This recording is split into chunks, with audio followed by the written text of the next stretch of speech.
আমি যখন জামায়াতে ইসলামী এবং মওদুদির গুর বিরোধিতা করতাম, শত শত পৃষ্ঠা লিখেছি, বই লিখেছি, তখন বাতিলের আতঙ্ক বলা হতো, কিন্তু আমাকে জমানার দেওবন বলা হতো না, জমানার মদনী বলা হতো না, জমানার গাঙ্গুই বলা হতো না। আজকে ব্যঙ্গ করে আমাকে বলা হয় জমানার মওদুদি। আমি এতে অসন্তুষ্ট নয়, বরং সন্তুষ্ট। বলা যায় না আল্লাহ রাব্বুল আলামিন এই খেতাবকে গ্রহণ করে সৈয়দ আবুল আলা মওদুদি রহমতুল্লাহ আলাইহির সাথে আমার হাসর ঘটাতে পারেন। যারা নিজেরা বাতিলের উপরে থেকে বাতিল মতবাদের সাথে মিশে গিয়ে কুফরি মতবাদে বিশ্বাসীদের সাথে জোট গঠন করে কুফরিকে উৎসাহিত করে ইসলামী শক্তিকে আটকিয়েছে, তারা তাদেরকে হক এবং হকের উপর অবিচল অটল থাকার দাবি করা মানে ইসলামের নামে প্রতারণা, ইসলামকে ডাল হিসাবে ব্যবহার করে মুসলমানদেরকে প্রতারিত করার মতো মুনাফিক। আর যারা সাহাবায়ে কেরামকে মিয়ারে হক মানেন না বলেন, তারা বাতিল নয়, বরং তারাই সঠিক বুঝেছেন। আর যারা সাহাবায়ে কেরামকে মিয়ারে হক বলেন, তারা ইলমের খেয়ানত করছেন, অথবা তাদের ইলমের অপরিপক্কতা রয়েছে। এটাই হলো সত্য কথা। আর সত্য যখন এসে যায়, বাতিল তখন এমনিতেই ধ্বংস হয়ে যায়।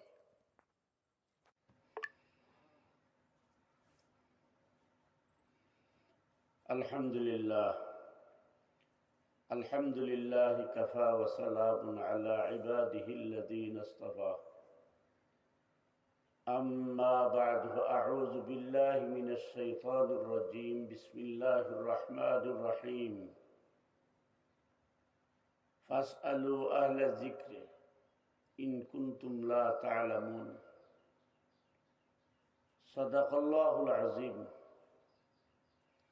আসসালামু আলাইকুম ওয়া রাহমাতুল্লাহি ওয়া বারাকাতুহু। সম্মানিত দর্শক শ্রোতা মণ্ডলী, আজকে আমি আপনাদের সামনে নিয়মিত আলোচনা অনুষ্ঠানের জিজ্ঞাসার জবাব পর্বে এসেছি। আজকে আমাদের কাছে যে সমস্ত জিজ্ঞাসা এসেছে, এর মধ্যে থেকে 5টি জিজ্ঞাসার জবাব দেওয়ার চেষ্টা করব ইনশাআল্লাহ। ওয়ামা তাওফীকি ইল্লা বিল্লাহ আলাইহি তাওয়াক্কালতু ওয়া ইলাইহি উনীব। সম্মানিত দর্শক শ্রোতা মণ্ডলী, আমি এই পর্বের শুরুতে এই বিষয়ক আলোচনা অনুষ্ঠানে একটি আয়াত সবসময় তিলাওয়াত করি, আয়াতের একটি অংশ, যেখানে আল্লাহ পরওয়ারদিগার আলম সুস্পষ্ট বলেছেন, ফাসআলু আহলা যিকরি ইন কুনতুম লা তা'লামুন। তোমরা যে বিষয়ে জানো না, সে বিষয়ে যারা জ্ঞান রাখেন, আহলে জিকির অর্থাৎ আহলে ইলম, তাদেরকে জিজ্ঞেস করো। সুতরাং আপনারা যে বিষয়গুলো জানেন না, জানতে চান, অথবা যে বিষয়গুলো জানেন এ সম্পর্কে কিছু ব্যাখ্যা বিশ্লেষণ চান, তারাই আমাদের কাছে জিজ্ঞাসা প্রেরণ করেন। আমি কোরআন হাদিসের দলিলে সমসাময়িক বিষয় হলে সমসাময়িক তথ্য সমৃদ্ধ তথ্য উপাত্য সংগ্রহ করে এর জবাব দেওয়ার চেষ্টা করি। আল্লাহ রাব্বুল আলামিন জানেন এর মধ্যে সফলতা কতটুকু। আমি আমার সাধ্য অনুযায়ী কোরআন হাদিসের দলিল আদিল্লা সংগ্রহ করে সমসাময়িক বিষয় হলে এর উপরে তথ্য উপাত্য সংগ্রহ করে আপনাদের সামনে জবাব উপস্থাপনের চেষ্টা করি। তো সম্মানিত দর্শক শ্রোতা মণ্ডলী, আজ আমাদের সামনে যে সমস্ত জিজ্ঞাসা এসেছে, এর মধ্যে থেকে আমরা বাছাই করে যে বিষয়গুলোর জবাব দেওয়ার চেষ্টা করব, আশা করি আপনারা সেগুলো মনোযোগ সহকারে শুনবেন। ওয়ামা তাওফীকি ইল্লা বিল্লাহ আলাইহি তাওয়াক্কালতু ওয়া ইলাইহি উনীব। সম্মানিত দর্শক শ্রোতা মণ্ডলী, আমাদের কাছে আজকের জিজ্ঞাসা, কিছু কিছু উলামায়ে কেরাম, কিছু মানুষ আপনাকে জামানার মওদুদি বলে কেন? এটা কি আপনার জন্য সুনাম না দুর্নামের বিষয়? আপনি কি সত্যই মওদুদিবাদের প্রচার করে থাকেন? দেখুন ভাই, আপনি যে বিষয়টি প্রশ্ন করেছেন, জমানার মওদুদি বলতে ইতিহাসের পাতায়, কোরআন হাদিসে, বইয়ে, ভূগোলে, ইতিহাসে কিছু নেই। কিছু মানুষ এমন আছেন যারা নাস্তিকে আস্তিতে পরিণত করতে চায়, অর্থাৎ ভিত্তিহীন কিছু আবিষ্কার করে, যেটাকে বলা হয় আফওয়াহি, হাওয়াই, যার কোনো আদৌ ভিত্তি নেই, যার কোনো অস্তিত্ব নেই, এমন সব বিষয় মুখে মুখে প্রচার করে, অর্থাৎ অপপ্রচার করে, যেটাকে গুজব বলা হয়। আবার কখনো কখনো এমন কিছু আবিষ্কার করা হয় যেটাকে ব্যঙ্গ বলা হয়। মূলত আমাকে কিছু কিছু মৌলবী, কিছু কিছু উলামা নামদারি জামানার মওদুদি বলে একটা খেতাব দিয়েছেন, তাও লিখিত। বিশেষত একটা ইউনিটিতে এটাকে বিধিবদ্ধ করে দেয়া হয়েছে। দেখুন, এটা যে কারণে বলা হয় যে আমি সৈয়দ আবুল আলা মওদুদি রহমতুল্লাহ আলাইহির কথাগুলো, তার গবেষণাগুলো, তার চর্চাগুলো, তিনি যে কোরআন হাদিস থেকে বাস্তব ভিত্তিক কিছু বিষয় উপস্থাপন করেছেন, বিশেষত সিয়াসত, ইসলামী খেলাফত, আল্লাহ রাব্বুল আলামিনের দ্বীনের প্রতিষ্ঠা, ইকামতে দ্বীন, এই যে বিষয়গুলো তিনি খুঁটিনাটি ব্যাখ্যা বিশ্লেষণ করে কোরআন হাদিস থেকে সাধারণ মানুষের কাছে এবং আধুনিক শিক্ষিত, জেনারেল শিক্ষিত এবং ইসলাম প্রিয় মানুষের কাছে উপস্থাপন করেছেন, এতে তিনি গোটা মুসলিম বিশ্বে তো বটেই, তাম পৃথিবীতে সৈয়দ আবুল আলা মওদুদি রহমতুল্লাহ আলাইহির একটা ব্যাপক পরিচিতি রয়েছে।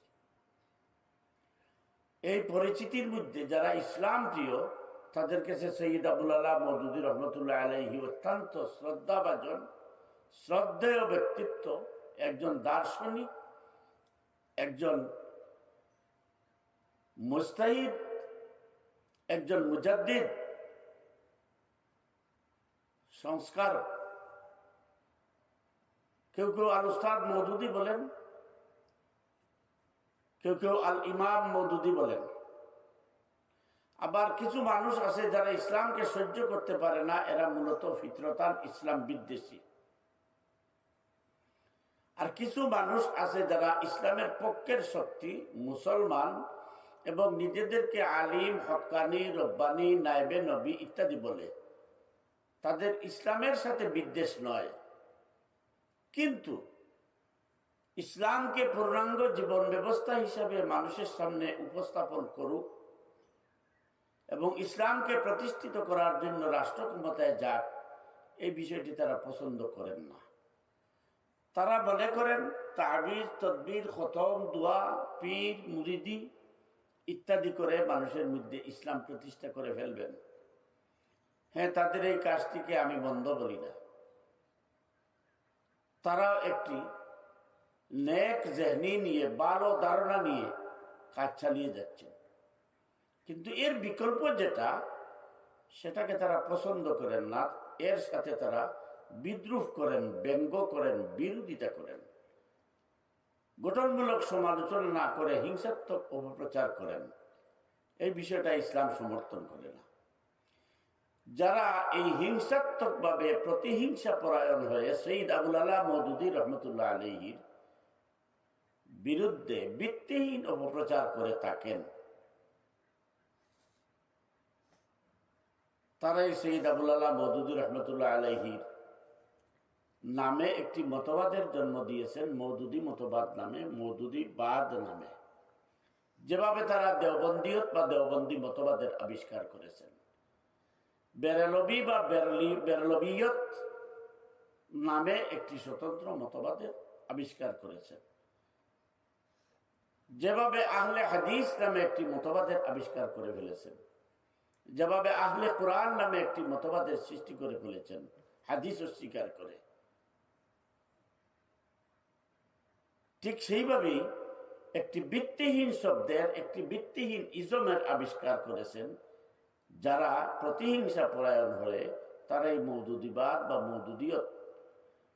মওদুদি মতবাদ নামে একটি কল্পিত মতবাদের আবিষ্কার করেছেন। মূলত সৈয়দ আবুল আলা মওদুদি রহমতুল্লাহ আলাইহি ছিলেন কোরআন সুন্নাহর আদর্শের পুক্ত অনুসারী, বিদআতের বিরোধী এবং ইসলামী অনুশাসন তথা ইসলামী শাসন ব্যবস্থার তরে নিবেদিত প্রাণ, ইসলামী শাসন ব্যবস্থা প্রতিষ্ঠার তরে নিবেদিত প্রাণ, যেটা হারিয়ে গেছে। এই খেলাফত পুনরুদ্ধারের প্রচেষ্টায় মৌলানা মওদুদি রহমতুল্লাহ আলাইহি ছিলেন নিবেদিত প্রাণ। আর তার সমস্ত গবেষণার, সমস্ত চিন্তা ফিকিরের মূলে ছিল ইসলাম। তাই ইসলাম বিদ্বেষীরা ইসলামকে একটি পূর্ণাঙ্গ জীবন ব্যবস্থা এটা সহ্য করতে পারে না। আর ইসলামের পক্ষের শক্তিদার যারা, শক্তি দাবিদার যারা, তারা মৌলানা মওদুদি রহমতুল্লাহ আলাইহি বা তাদেরকে ব্যতীত অন্য কেউ ইসলামকে রাষ্ট্রীয়ভাবে প্রতিষ্ঠা করে তাদের সুনাম সুখ্যাতি কুড়াক, মানুষের কাছে তাদের জনপ্রিয়তা বৃদ্ধি পাক, এটা যারা সহ্য করতে পারে না তারাই ব্যঙ্গ করেন, বিরূপ সমালোচনা করেন। আর এই শ্রেণীর থেকেই আমাকে জমানার মওদুদি খেতাব দেয়া হয়েছে, এটা ব্যঙ্গ করে। দেখুন, সৈয়দ আবুল আলা মওদুদি রহমতুল্লাহ আলাইহির বিরুদ্ধে আমার প্রথম বইটি ছিল মিস্টার মওদুদি নামে।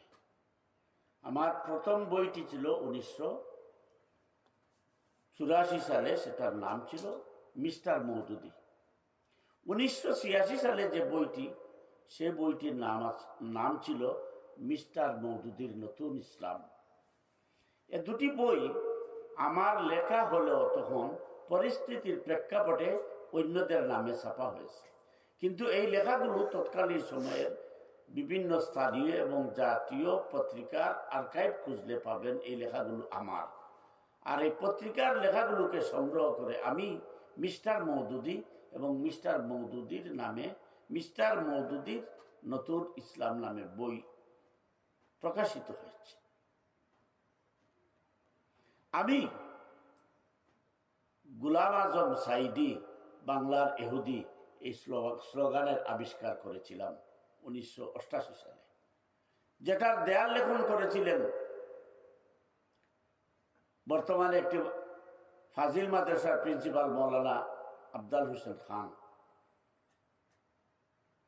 এটা দেয়াল লেখন হয়েছিল, স্লোগানটি আবিষ্কার করেছিলাম আমি। এটা ছিল মওদুদি এবং জামাতে ইসলামের বিরুদ্ধে এবং সিলেটে সত্যের আলো বিরোধী আন্দোলনের সময়। প্রশ্ন হলো, আমি যখন মৌলানা মওদুদি রহমতুল্লাহ আলাইহি এবং জামাতে ইসলামী ছাত্র শিবিরের বিরুদ্ধে প্রচুর লেখালেখি করলাম, বই লিখলাম, সভা সমাজে বসে বক্তব্য রাখলাম, তখন রব্বুল আলামিনের ইচ্ছায় গ্রামান্তরে টেকনাফ থেকে তেতুলিয়া পর্যন্ত ওয়াজ নসিহত করে ঘুরে বেরিয়েছি। তখন তো মিডিয়ার এভাবে সয়লাভ ছিল না, বিশেষত সোশ্যাল মিডিয়া বলতে তো ছিল না, যে বিষয়টি অনেকেই জানতে পারেননি। তখন তো আমার এমন একটি সভা ছিল না, এমন কোনো ওয়াজ মাহফিল ছিল না, এমন কোনো বক্তৃতার মঞ্চ ছিল না, আন্দোলনের মাঠে এমন কোনো মাঠ ছিল না যেখানে মৌলানা মওদুদি এবং জামাত শিবিরের বিরুদ্ধে আমি বক্তব্য রাখিনি।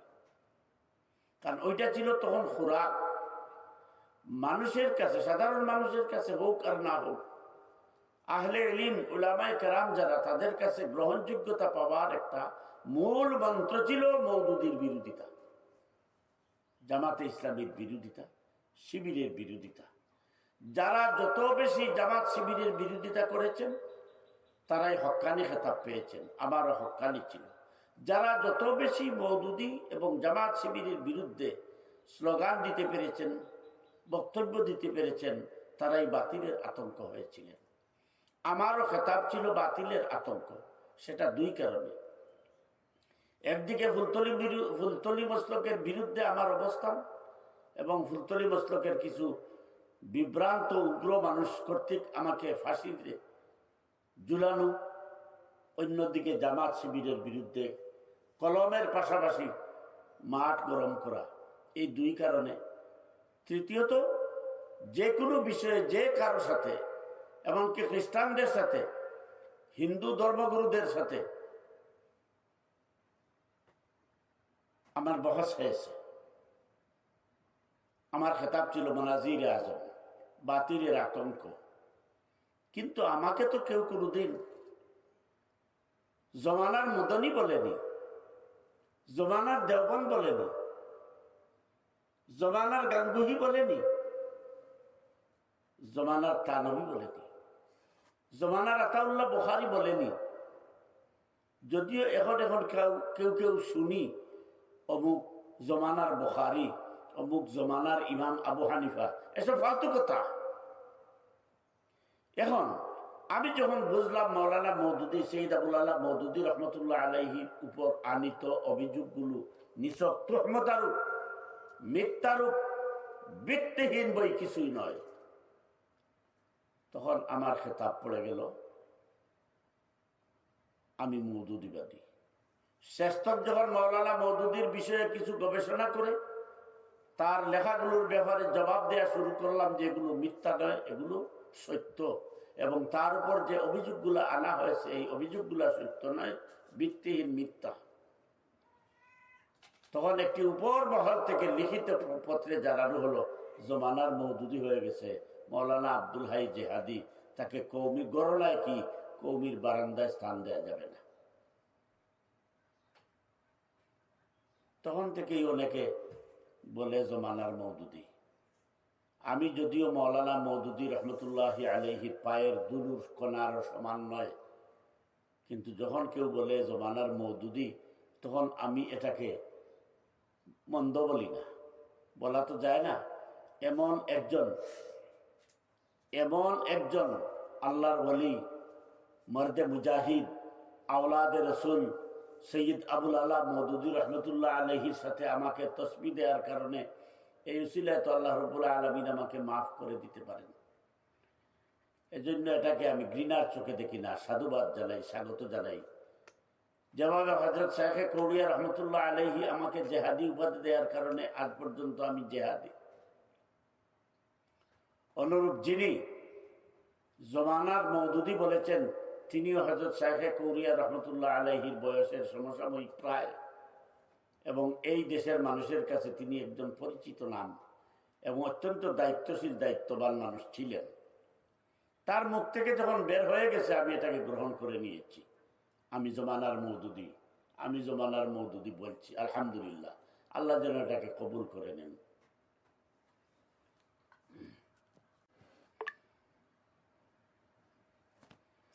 সম্মানিত দর্শক শ্রোতা মণ্ডলী, এবার আমাদের সামনে যে প্রশ্ন সেটি হচ্ছে, জাতীয়তাবাদী জমিয়তি বলা ঠিক হবে কি?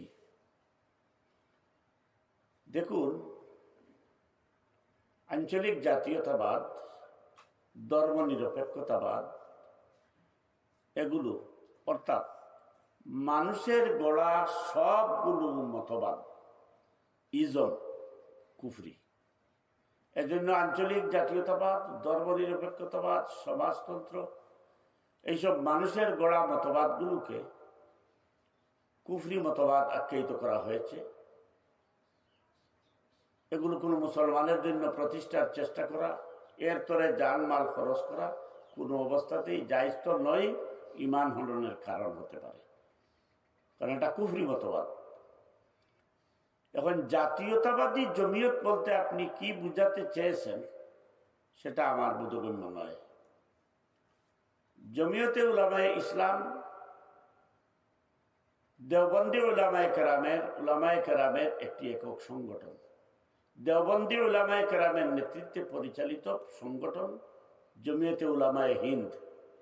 এরপরে এর সাথে ইসলাম সংযুক্ত করা হয়েছে জমিয়তে উলামায়ে ইসলাম বলে।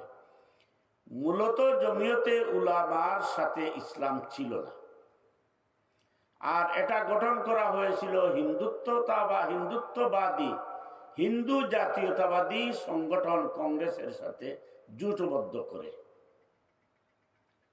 এজন্য জমিয়তে উলামায়ে হিন্দ একটি জাতীয়তাবাদী সংগঠন ছিল। পরবর্তীতে এটা জমিয়তে উলামায়ে ইসলাম হয়েছে পাকিস্তান খণ্ডে, পাকিস্তান থেকে বাংলাদেশ খণ্ড। জমিয়তে উলামায়ে ইসলাম এর বিভিন্ন শাখা আছে, এর বিভিন্ন ফেরকা আছে। জমিয়তের সর্বমোট 6টি ফেরকা আছে। জমিয়তে ইসলাম, জমিয়তে উলামা, মূল সংগঠন জমিয়তে উলামায়ে হিন্দ, জমিয়তে উলামায়ে ইসলাম, জমিয়তে উলামায়ে ইসলাম ওয়াক্কাস, জমিয়তে উলামায়ে ইসলাম রায়পুরি, জমিয়তে উলামায়ে ইসলাম জকিগঞ্জি, জমিয়তে ইসলাম, জমিয়তে উলামা খানাইঘাটি। এইভাবে বিভিন্ন ফেরকা আছে। মূলত আমরা যেটা বুঝি যে দেওবন্দি উলামায়ে কেরামের নেতৃত্বে ব্রিটিশ বিরোধী আন্দোলন চাঙ্গা করতে এবং ব্রিটিশ খেদাও আন্দোলন চূড়ান্ত করতে যে সংগঠনটি সংগঠিত হয়েছিল এরই নাম ছিল জমিয়তে উলামায়ে হিন্দ বা জমিয়তে উলামায়ে ইসলাম। বর্তমান সময়ে অতীতের সকল রেকর্ড ভঙ্গ করে বর্তমান সময়ে জমিয়তে উলামায়ে ইসলাম সবচেয়ে বেশি বিতর্কিত হয়েছে। আর এই বিতর্কিত হওয়ার পিছনে কয়েকজন হাতে গোনা মানুষ দায়ী। এর মধ্যে একজন, তিনি নিজে বলেছেন বিএনপি মানেই জমিয়ত, জমিয়ত মানেই জাতীয়তাবাদী দল। এই শব্দ থেকেই মূলত জাতীয়তাবাদী জমিয়ত শব্দটি অনেকে ব্যঙ্গ করে বলে থাকেন। এটা উনি নিজে স্বীকৃতি দিয়েছেন। তারা আর আমরা নেই। বিএনপি মানেই জমিয়ত, জমিয়ত মানেই বিএনপি, জমিয়ত মানেই জাতীয়তাবাদী দল। বিএনপি কিন্তু জমিয়তকে তাদের সংগঠন হিসাবে কখনো বলেনি, গ্রহণ করেনি, এবং এই ধরনের মনমানসিকতা তার আছে বলেও আমাদের জানা নেই।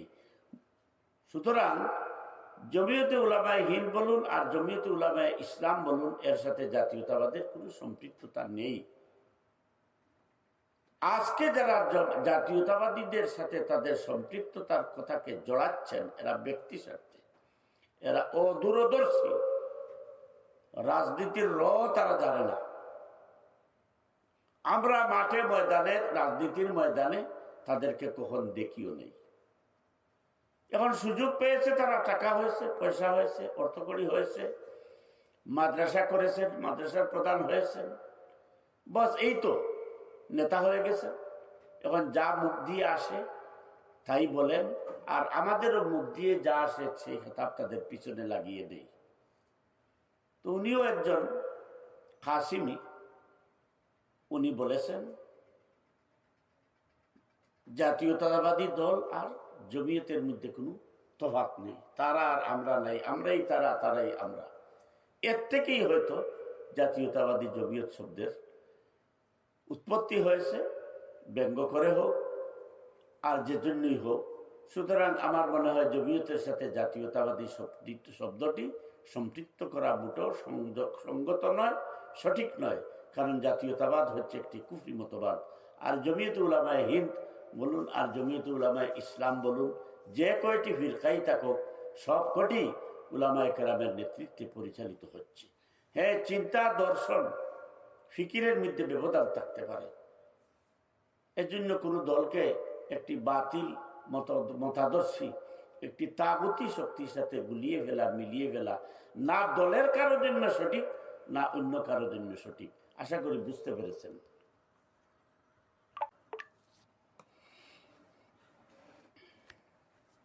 দেখুন সম্মানিত দর্শক মন্ডলী, আরেক ভাই প্রশ্ন করেছেন, সদরে জমিয়ত বলেছেন জমিয়ত বিএনপির সাথে জোট না করলে হয় বিএনপি 2-4টি আসন পেয়ে বেশি পেয়ে ক্ষমতায় যেত, না হয় জামাতে ইসলামী ক্ষমতায় যেত। তো জমিয়ত উলামা ইসলাম বিএনপির সাথে জোট গঠন করার কারণে জামাতকে আটকাতে পেরেছে। হ্যাঁ, এই ধরনের একটি কথা ওনার আমি নিজেও শুনেছি। উনি বলেছেন, যার সার কথা হলো বিএনপির সাথে জোট করার কারণে, জমিয়ত বিএনপির সাথে জোট করার কারণে জামাতকে তথা 11 দলকে আটকানো সম্ভব হয়েছে। তো এটা তার বক্তব্য, এবং তার বক্তব্য থেকে দুটি কথা আমরা বের করতে পেরেছি। দুটি কথার পুক্ত প্রমাণ হয়েছে। এক কথা হলো, তিনি সহজ সরল স্বীকারোক্তি দিয়েছেন যে তাদের বিএনপির সাথে জোট হওয়ার কারণে জামাতকে আটকানো গেছে। তার দলেরই আরেক নেতা, যিনি সংসদ সদস্য পদপ্রার্থী ছিলেন, জুনায়েদ হাবিব সাহেব, উনি বলেছেন, আমার আসনে জয়ী হই আর জয়ী নাই হই, আমরা সরকার গঠন করেছি, সরকার আমাদের, রাষ্ট্র চালাই আমরা, সরকার পরিচালনা করি আমরা, আসনে জয় হই আর পরাজিত হই, এটা বড় কথা নয়। আবার কিছুদিন আগে তিনি বলেছিলেন, আমরা হেফাজতে ইসলামের আন্দোলনে শাপলা চত্বরে আসর থেকে নিয়ে পরের ফজরের আগ পর্যন্ত জায়নামাজ নিয়েছিলাম, কিন্তু হায়রে কপাল, বিএনপি আসরের আগেই নেই। এই ধরনের তিরস্কারও করেছেন তিনি বিএনপিকে। আর এই পট পরিবর্তনের পাশাপাশি সাথে সাথে তিনি আবার রূপ বদল করে বললেন, বিএনপির কাছে ইসলাম নিরাপদ, বিএনপি পরীক্ষিত দেশ ও জাতির নিরাপত্তার জন্য। ভালো কথা। এরূপ বহুরূপিতা না ইসলাম পছন্দ করে, না মানুষ পছন্দ করেন, এবং উনারা নিজেরাই মানুষের কাছে নিগৃহীত হচ্ছেন তাদের এই বহুরূপিতার কারণে। যারা মাত্র কিছুদিন আগে একজন সরকার প্রধানকে কওমি জননী উপাধি দিলেন, কেউ বললেন ওনারা দিনের দাওয়াত দিয়ে বাগদাদ থেকে বাংলাদেশে হিজরত করে এসেছেন, শেখ মুজিবের পরিবার। কেউ বললেন কওমি জননী। এই এরাই আবার কয়েকদিনের ব্যবধানে নিজেদেরকে এতটাই পরিবর্তন করলেন যে দেশ ও জাতির নিরাপত্তা পরীক্ষিত দল, জাতীয়তাবাদী দল বিএনপির কাছে, বিএনপি এটা বলতে পারলেন। এবং তিনি বা তার দল পরাজিত না হলেও তারা নিজেরা সরকার গঠন করেছেন, সরকার তাদের নিজেদের, আইন তাদের নিজেদের, প্রশাসন তারা নিজেরা চালাচ্ছেন। এই ধরনের কথা বলতে পেরেছেন। তো সদরে জমিয়তের কথা থেকে প্রথম যে কথাটি প্রমাণিত হলো যে তিনাদের কাছে সবচেয়ে বড় বিষয় ছিল জামাতকে আটকানো, তাই তারা জাতীয়তাবাদী দলের সাথে জোট করে জামাতকে আটকাতে লেগেছিলেন, নিজেরা বিজয়ী হওয়ার জন্য নয়, ইসলামের জন্য নয়। দ্বিতীয়ত যে বিষয়টি তিনি বলেছেন সেটা হলো, তিনি স্বীকারোক্তি দিয়েছেন। এই দুইটা বিষয় সুস্পষ্ট হয়েছে। সুতরাং এ জাতীয় দল, এ জাতীয় রাজনীতি, এ জাতীয় রাজনীতিবিদদের দ্বারা আর যাই হোক না কেন জাতির কোনো কল্যাণ হবে, ইসলামের কোনো কল্যাণ হবে, এটা আশা করা যায় না। আশা করি বুঝতে পেরেছেন।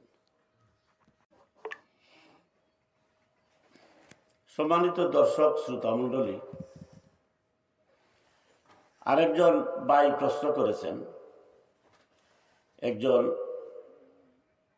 আলেম, একটি দলের প্রধান, তিনি বলেছেন বাতিলের সাথে জোট করে ক্ষমতায় যাওয়ার চাইতে হকের উপর অটল থাকা জরুরি।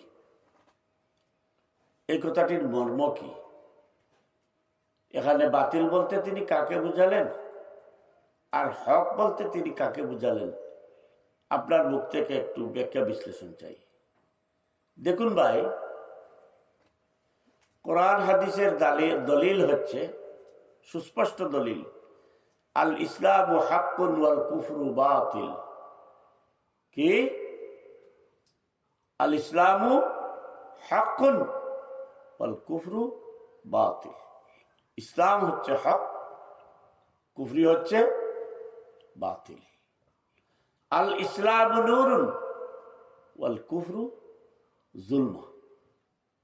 আমরা প্রতিবার ওযু পড়ার সময় দোয়া পড়ি না? প্রত্যেকবার ওযু পড়ার সময় আমরা এই দোয়া পড়ি,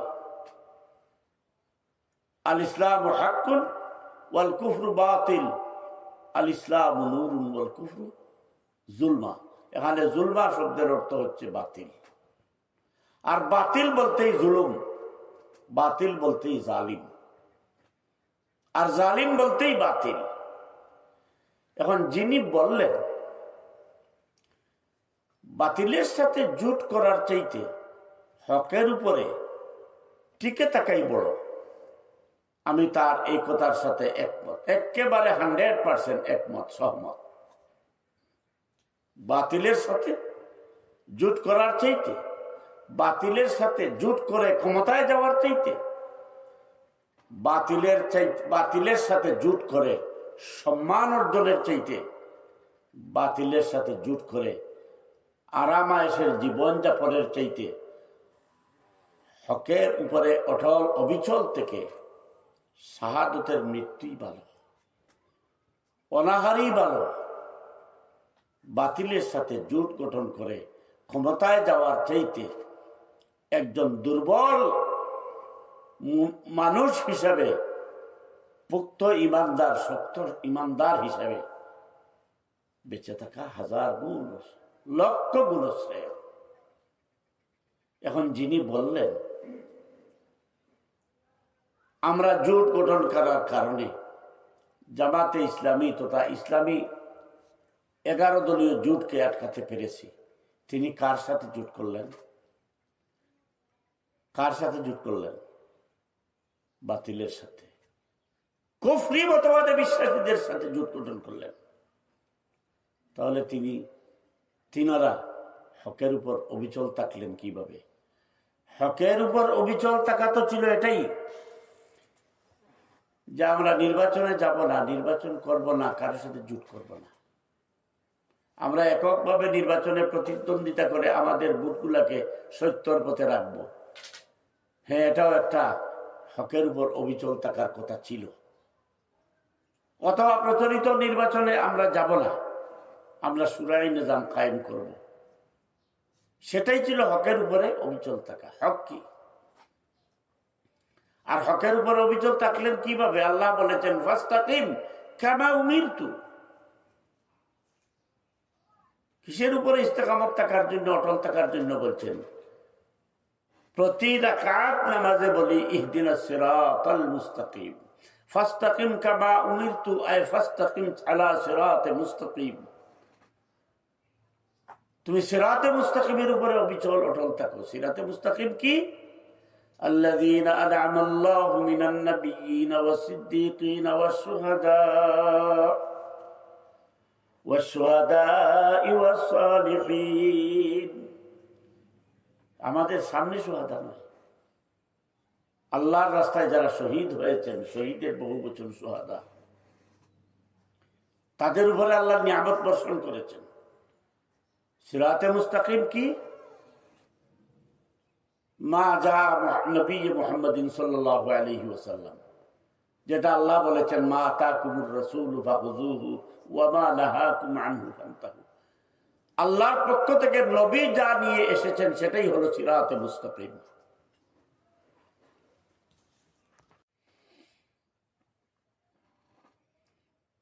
নিজেই নিজের কাছে, নিজের বিবেকের কাছে প্রশ্ন করুন। আপনি একদিকে বললেন আমরা বিএনপির সাথে জোট গঠন করার কারণে জামাতকে আটকাতে পেরেছি, ইসলামিক শক্তিকে আটকাতে পেরেছি, আরেকদিকে আপনি বলেন সত্যের উপর অটল থাকাই শ্রেয় বাতিলের সাথে। বাতিল কাকে বললেন আপনি? আপনি তো শুধু বাতিল নয়, আপনি তো কুফরির সাথে মিশে গেলেন। কুফরি মতবাদে বিশ্বাসীদের সাথে মিলে আপনি ইসলামী শক্তিকে আটকালেন। আপনি কুফরির মধ্যে মুক্তলা হয়ে কুফরির মধ্যে ডুবে গিয়ে ইসলামকে আটকানোর নাম কি? সত্যের উপর অবিচল থাকা। আল্লাহ বলেন ফাস্তাকিম কামা উমিরতু। আল্লাহ বলেন ইহদিনাস সিরাতাল মুস্তাকিম, যেটা আমরা নামাজে পড়ি, সূরা ফাতিহায় পড়ি, ওযু করার সময় পড়ি, আল ইসলামু হাক্কুন ওয়াল কুফরু বাতিল। কুফরি বাতিল শক্তি। আপনি সেই বাতিল শক্তির সাথে মিশে ইসলামকে আটকানোর পরে আবার সত্যের উপর অবিচল থাকার দাবি করেন। এই দাবিটা কি মিথ্যা নয়? এই দাবিটা কি ভিত্তিহীন নয়? এটা কি মিথ্যাচর নয়? এটা কি প্রতারণা নয়? এটা কি ইসলামের নামে মুনাফিকি নয়? সুতরাং ভেবেচিন্তে কথা বলতে হবে। এবং এই কথাটির মর্ম হচ্ছে জাতিকে ধোঁকা দেয়া। আপনি যেটা জানতে চেয়েছেন যে বাতিলের সাথে জোট করে ক্ষমতায় যাওয়ার চাইতে অবিচল সত্যের উপর হকের উপর অবিচল থাকা ভালো। হ্যাঁ, এই কথাটা সমর্থনযোগ্য যদি তিনারা আপনি আমি সত্যি বাতিলের সম্পৃক্ততায় না গিয়ে হকের উপরে অবিচল থাকতে পারতাম। কিন্তু আমি তো শুধু সত্যের উপর অবিচল থাকার কথা মুখে বলে বাতিলের সাথে জোট করা নয়, বাতিলের সাথে মিশে বাতিলের মধ্যে ডুবে গিয়ে, অর্থাৎ নর্দমায় ডুবে গিয়ে আপনি আবার বলছেন নিজেকে হকের উপর অবিচল রাখার কথা। এটা নিছক প্রতারণা, জাতির সাথে ধোঁকা। ইসলামের নাম ব্যবহার করে ইসলাম এবং মুসলমানদের সাথে ধোঁকা দেয়া। আল্লাহ এই জাতীয় প্রতারক ধোঁকাবাজদের থেকে আমাদেরকে হেফাজত করুন। সম্মানিত দর্শক শ্রোতা মণ্ডলী, এবারের প্রশ্ন জিজ্ঞাসা, এক ভাই জিজ্ঞাসা করেছেন, যারা সাহাবায়ে কেরামকে সত্যের মাপকাঠি মানে না তারা বাতিল নয় কি? যারা সাহাবায়ে কেরামকে সত্যের মাপকাঠি মানে না তারা বাতিল নয় কি? না ভাই, সাহাবায়ে কেরাম সত্যের মাপকাঠি নয়। সত্যের মাপকাঠি যদি মানতে হয় তাহলে কোরআন সত্যের মাপকাঠি, রসুল সাল্লাল্লাহু আলাইহি সাল্লাম সত্যের মাপকাঠি। কোরআন যেহেতু আল্লাহ রসুল সাল্লাল্লাহু আলাইহি সাল্লামের উপরে নাজিল হয়েছে গোটা মানবতার হেদায়েতের তরে, সেহেতু মুহাম্মদুর রাসূলুল্লাহ সাল্লাল্লাহু আলাইহি সাল্লাম হচ্ছেন সত্যের মাপকাঠি বা মিয়ারে হক। এ সম্পর্কে আমার একটি বই আছে, আরও বই আছে, অধ্যয়ন করতে পারেন। মুহাম্মদুর রাসূলুল্লাহ সাল্লাল্লাহু আলাইহি সাল্লাম কোরআন সহ সত্য সহ দুনিয়াতে আগত, এজন্য আল্লাহ রসুল সাল্লাল্লাহু আলাইহি সাল্লামই হচ্ছেন সত্যের মাপকাঠি বা মিয়ারে হক। সাহাবায়ে কেরাম সত্যের মাপকাঠিতে উত্তীর্ণ শ্রেষ্ঠ উম্মত। রসুল সত্যের মাপকাঠি, কোরআন সত্যের মাপকাঠি, আর এই দুই মাপকাঠিতে সাহাবায়ে কেরাম উত্তীর্ণ হয়ে আল্লাহ কর্তৃক ঘোষিত হয়েছেন রাদিয়াল্লাহু তাআলা আনহুম ওয়া রাদু আনহু। আর রসুল সাল্লাল্লাহু আলাইহি সাল্লাম বলেছেন বিআইয়ি ইকতাদাইতুম ইহতাদাইতুম। এটা সাহাবায়ে কেরামের জন্য শ্রেষ্ঠ নিয়ামত। এটা সাহাবায়ে কেরাম রিদওয়ানুল্লাহি তাআলা আলাইহিম আজমাইনের কুরবানির স্বীকৃতি। এজন্য সত্যের মাপকাঠি হওয়া শর্ত নয়। সত্যের মাপকাঠি একমাত্র মুহাম্মদুর রাসূলুল্লাহ সাল্লাল্লাহু আলাইহি সাল্লাম। মুহাম্মদ সাল্লাল্লাহু আলাইহি সাল্লামকে বাদ দিয়ে যদি অন্য কাউকে সত্যের মাপকাঠি মানা হয় তাহলে ইমানের 12টা বেজে যাবে। সাহাবায়ে কেরাম তো এত মর্যাদাবান হয়েছেন সত্যের মাপকাঠিতে উত্তীর্ণ হওয়ার কারণে। আপনি সত্যের মাপকাঠি তো একটি হয়, আপনি কতজন সাহাবাকে সত্যের মাপকাঠি মানবেন? এই জন্য ইজমায়ে সাহাবা হচ্ছে শরীয়তের হুজ্জত। যারা সাহাবায়ে কেরামের মর্যাদা বৃদ্ধি এটা বুঝাতে গিয়ে, সাহাবায়ে কেরামের শান বুঝাতে গিয়ে মিয়ারে হক বা সত্যের মাপকাঠির সাহাবায়ে কেরামকে বলেন, এটা তাদের হচ্ছে ইলমের খেয়ানত, বুঝের অপরিপক্কতা। আমরা এটা বলবো না যে তাদের ইমান ধ্বংস হয়ে গেছে, তারা বাতিল হয়ে গেছে। তারা সাহাবায়ে কেরাম রিদওয়ানুল্লাহি তাআলা আলাইহিম আজমাইনের মর্যাদা বোঝানোর জন্যই মিয়ারে হক বলেন। আর প্রকৃত সত্য হলো আকাবিরিনে দিন যে কোনো সলফের হন, যে কোনো সুলুকের হন, কোরআন হাদিসের দলিলে সত্যের মাপকাঠি বলতে যেটা বোঝায় সেটা মানতে হবে কোরআনকে, সেটা মানতে হবে কোরআন নিয়ে যিনি এসেছেন হযরতে মুহাম্মদুর রাসূলুল্লাহ সাল্লাল্লাহু আলাইহি সাল্লাম তাকে। আর তিনি যেহেতু তার কথা অনুসরণ করে মেনে যেহেতু সাহাবায়ে কেরাম রিদওয়ানুল্লাহি তাআলা আলাইহিম আজমাইন সত্যের মানদণ্ডে উন্নীত হয়েছেন, স্বীকৃতি পেয়েছেন রাদিয়াল্লাহু আনহুম ওয়া রাদু আনহু, এই জন্য সাহাবাদের ফজিলত কোনো অবস্থাতেই খাটো করে দেখার কোনো অবকাশ নেই। বরং কোরআন হাদিসের পাশাপাশি সাহাবায়ে কেরামের ইজমাকে হুজ্জত করা হয়েছে। আর মানদণ্ড বা মেয়ার বা সত্যের মাপকাঠি একটাই, আর সেটা হলো হযরতে মুহাম্মদুর রাসূলুল্লাহ সাল্লাল্লাহু আলাইহি সাল্লাম। আশা করি বুঝতে পেরেছেন। সুতরাং সত্যের মাপকাঠি সাহাবায়ে কেরামকে যারা মানেন না তারা বাতিল, এই কথাটাই বাতিল। সম্মানিত দর্শক শ্রোতা মণ্ডলী, আশা করি কথাগুলো আপনারা মনোযোগ সহকারে শুনবেন এবং এটাকে সত্য মিথ্যা যাচাই বাছাই করে সঠিক কথাগুলো আপনাদের জীবনে প্রতিফলিত করার চেষ্টা করবেন। আল্লাহ রাব্বুল আলামিন আমাদেরকে সেই তৌফিক দান করুন।